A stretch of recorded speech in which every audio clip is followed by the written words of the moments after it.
Northland's Hokianga Harbour is a large tidal harbour. It occupies an important place in New Zealand's history. It is from here, about 40 generations ago, that the great Polynesian navigator Kupe is said to have left to return to his Pacific homeland of Hawaiki following his extensive exploration of this country. Kupe is credited with being the first explorer to find New Zealand, whose Māori name is Āraiteuru, which means land of the long white cloud. This name is said to have come from Kupe's wife, Kura Marutini, who saw cloud on the horizon, a likely sign of land, and called out, "He ao!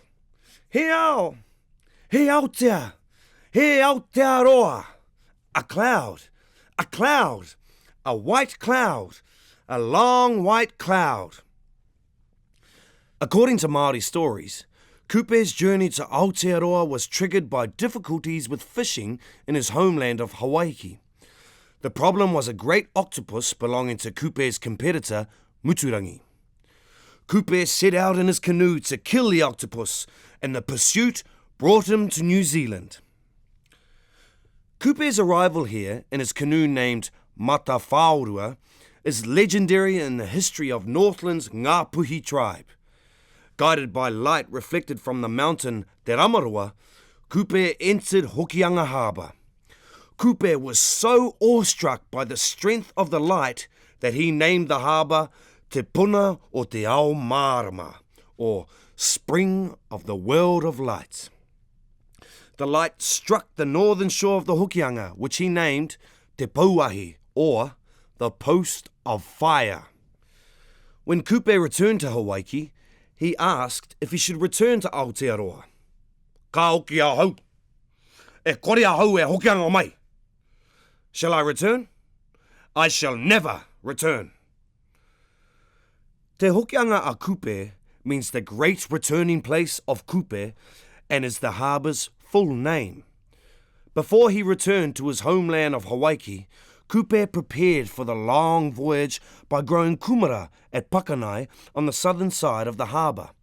A memorial to Kupe was erected there in 1955.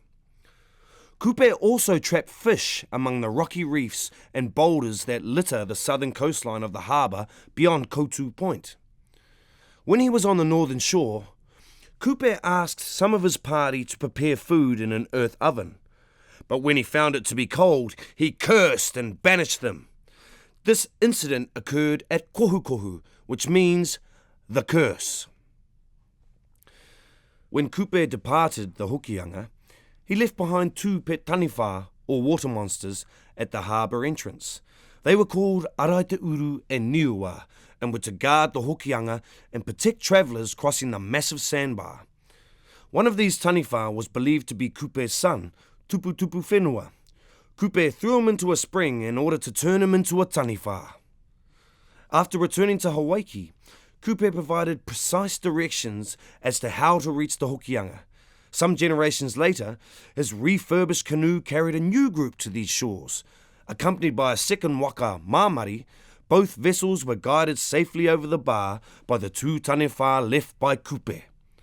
They are said to still guard the harbour today. Most Māori tribes have stories about Kupe that describe his adventures in terms of their own area. One northern story credits the Taniwha Āraiteuru with the creation of the Hokianga.